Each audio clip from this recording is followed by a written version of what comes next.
माझ्या मराठी मातीचा लावा ललाटासटिया, हिच्या संगानं जागल्या दऱ्या खोऱ्यातील शिळा. या गाण्यांच्या ओळींना 3 ऑक्टोबर 2024 रोजी खऱ्या अर्थानं न्याय मिळाला. गेल्या अनेक वर्षांपासून मराठी भाषेला अभिजात भाषेचा दर्जा मिळावा ही मागणी अखेर केंद्र सरकारनं कॅबिनेट बैठकीत मंजूर केली आणि मराठीला अभिजात भाषेचा दर्जा बहाल केला. पण मराठीला अभिजात भाषेचा दर्जा मिळाला म्हणजे नक्की काय झालं आणि तो दर्जा मिळवून देण्यासाठी कोणी खरी मेहनत घेतली हेच आपण या व्हिडिओतून जाणून घेणार आहोत. नमस्कार, मी प्रणव ढमाले. तुम्ही पाहताय मनसे सोशल. सर्वप्रथम 3 ऑक्टोबर रोजी घटस्थापनेच्या दिवशी केंद्र सरकारनं मराठी भाषेला अभिजात भाषेचा दर्जा दिला. याबद्दल महाराष्ट्राबाहेरील आणि परदेशातीलही मराठी जनांचे मनपूर्वक अभिनंदन. काही दिवसांपूर्वी देशात पार पडलेल्या लोकसभा निवडणुकीच्या प्रचारावेळी मुंबईतील छत्रपती शिवाजी महाराज मैदान अर्थात शिवतीर्थावर महाराष्ट्र नवनिर्माण सेनेचे अध्यक्ष राज ठाकरे यांनी तत्कालीन महायुतीचे पंतप्रधान पदाचे उमेदवार नरेंद्र मोदी यांच्याकडे मराठी भाषेला अभिजात भाषेचा दर्जा मिळावा अशी मागणी केली होती. मुळात त्यावेळी राज ठाकरेंनी मोदींना आणि महायुतीला बिनशर्त पाठिंबा देताना महाराष्ट्रासाठी 5 मागण्या केल्या आणि त्यातील पहिली आणि सर्वात महत्त्वाची मागणी होती ती म्हणजे मराठीला अभिजात भाषेचा दर्जा मिळावा हीच. त्यातली पहिली अपेक्षा आहे की गेले अनेक वर्ष खितपत पडलेला मराठी भाषेला अभिजात भाषेचा दर्जा मिळावा ही गोष्ट आपण पंतप्रधान झाल्यानंतर मराठीला तो सन्मान मिळेल अशी मी मोदीजींकडे अपेक्षा व्यक्त करतो आणि ती होईल, तितक्याच धाडसाने ती होईल अशी मला खात्री आहे. नरेंद्र मोदी पंतप्रधान म्हणून निवडून आल्यानंतर त्यांनीही राज ठाकरेंची ही मागणी मान्य करत मराठीला अभिजात भाषेचा दर्जा बहाल केला आणि गेली अनेक वर्ष ही मागणी लावून धरणाऱ्या महाराष्ट्र नवनिर्माण सेनेला कष्टाचं चीज मिळालं. मात्र मुळात एखाद्या भाषेला अभिजात भाषेचा दर्जा मिळतो म्हणजे काय होतं हे समजून घ्यायला हवं आणि त्या मिळण्याचे निकष काय आहेत ते देखील समजून घेऊयात.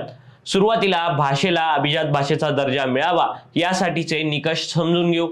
यातील सर्वात पहिला निकष आहे तो म्हणजे भाषेचा नोंदवलेला इतिहास हा अतिप्राचीन स्वरूपाचा असावा, म्हणजेच 1500 ते 2000 वर्ष जुना असावा. सोबतच या भाषेत प्राचीन साहित्य हवं.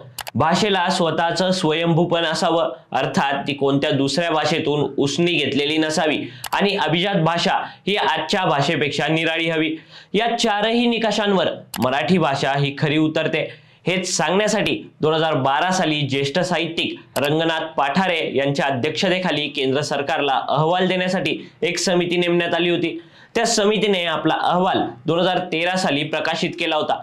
यातून प्रामुख्यानं मराठी भाषेला अभिजात भाषेचा दर्जा मिळावा ही मागणी प्रकर्षानं पुढे आली आणि 2024च्या ऑक्टोबर महिन्यात या मागणीची पूर्तता झाली.